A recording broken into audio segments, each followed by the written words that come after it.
আমাদের মনোভাব কিরকম হবে? Very good, very good.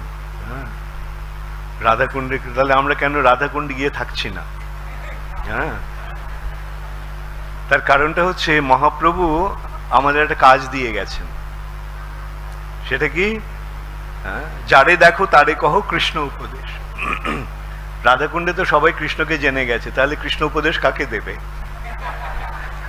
তাই জন্য মহাপ্রভুর এই নির্দেশটা পালন করার জন্য মহাপ্রভু যেহেতু বলছেন পৃথিবীতে আছে যত নগরাদি গ্রাম, হ্যাঁ, সেখানে গিয়ে প্রচার, এবং সেই প্রচারের ফলে মহাপ্রভু আমাদেরকে বৃন্দাবনের, গোলক বৃন্দাবনের রাধাকুণ্ডে পৌঁছে দেবেন।